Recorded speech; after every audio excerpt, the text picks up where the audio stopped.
ইউএইচআইএস অ্যাপসের ধারাবাহিক ভিডিওতে আপনাদের স্বাগতম।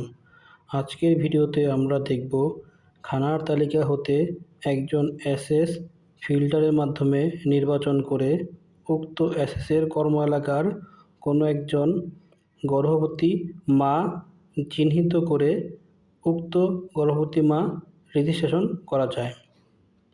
এজন্য আমরা খানার তালিকায় প্রবেশ করব। ফিল্টার থেকে এসএস নির্বাচন করে নেব। সার্চ অপশনে খানা প্রধানের ফোন নাম্বার লিখে সার্চ করব।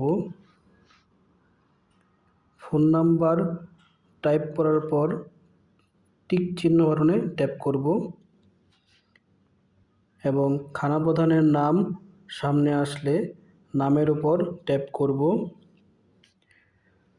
আগে থেকে যদি খানাতে সদস্য থাকে অর্থাৎ গর্ভবতী মা থেকে থাকে তাহলে ড্রপ লিস্ট থেকে নির্বাচন করে নিব, আর যদি না থেকে থাকে নতুন সদস্য যুক্ত করে নিব।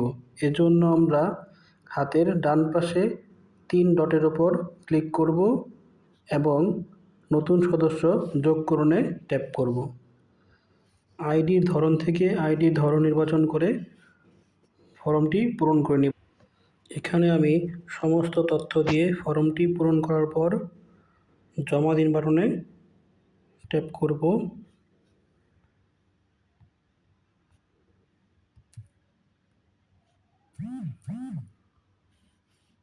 এবার সদস্য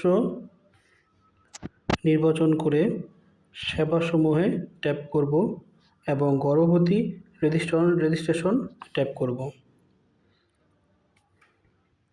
আমি এখানে সমস্ত তথ্য দিয়ে ফর্মটি পূরণ করে নিলাম। এবার জমা দিনে ক্লিক করব। সেবাটি সম্পন্ন হলে সম্পন্ন বাটনে ক্লিক করব। এভাবে করেই একজন গর্ভবতী মা খুঁজে বের করে চিহ্নিত করে রেজিস্ট্রেশন করা যায়।